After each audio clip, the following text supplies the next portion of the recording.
Flammy friends! Today we're taking a look at Evil Dead Rise, technically the 5th movie in the Evil Dead franchise, but also the 2nd film in the newer films, starting with Evil Dead from 2013. In this movie, we get to see the 3rd volume of the Notorum Demento and watch as it wreaks havoc in an apartment complex rather than the woods and cabin of the 2013 one. The trailers looked really promising, so I was really excited to check this one out. Before we get into it though, if you want to stay up to date on the latest news and reviews in entertainment and gaming, please consider liking and subscribing, as each new subscriber increases the ranks of my Dead-Eyed army. Now though, let's get into it. What will be.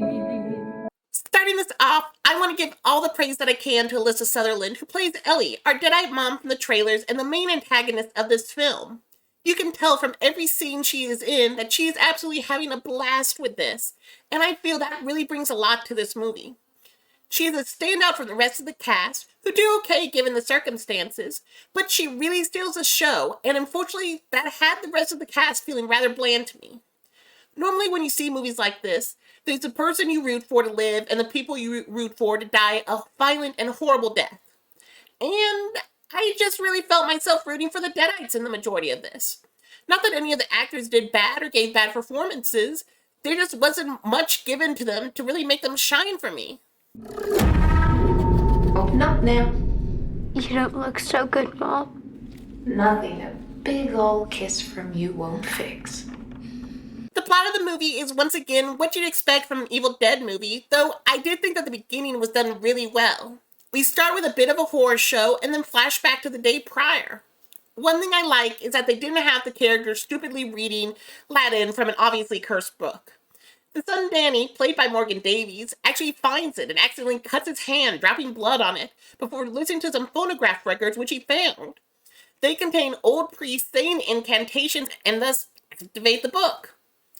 Which, I mean, if I was a family, I would feel a little cheated by that. Like, come on, should a recording really count?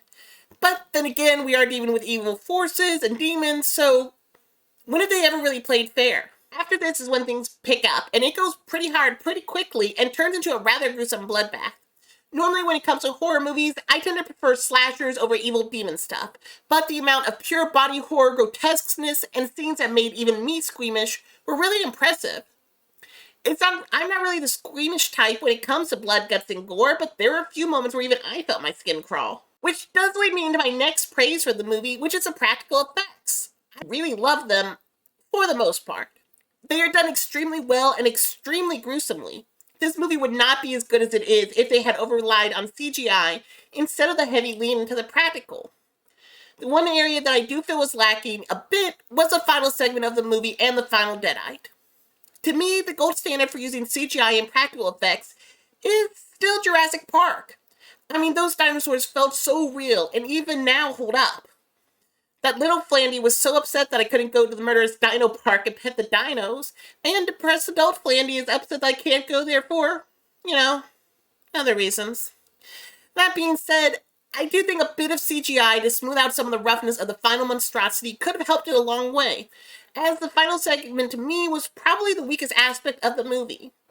But aside from that, and a bit of lull in the middle of this movie where not much really happens, and kind of the tension and horror aspect kind of downslopes, I've got to say, this is a pretty good movie depending on what kind of Evil Dead fan you are. If you're coming for more of the campiness of Army of Darkness, unfortunately there's not really any of that here. The humor they do have is dark humor for sure, but this film definitely strives to be more horror than anything else. And if that is what you're looking for, you'll definitely get it. The movie isn't necessarily scary per se, but it does have a tense feeling of dread and some graphic moments which will definitely have you uneasy throughout. Which I actually prefer to most horror's jump scare moments nowadays. All that being said, I think this is a very solid outing for Lee Cronin, who was the writer and director of this. If you're a horror fan, I think you're going to find something to enjoy in this movie. And if you're an Evil Dead fan who wants to dive back into the world, I think you're going to enjoy it too, as well as some of the extended lore they give in this. While it's not a masterpiece and doesn't really do anything new for the genre, I think it's a good movie and definitely worth the price of admission. That's all I've got for now, Flanny friends. Until next time, bye!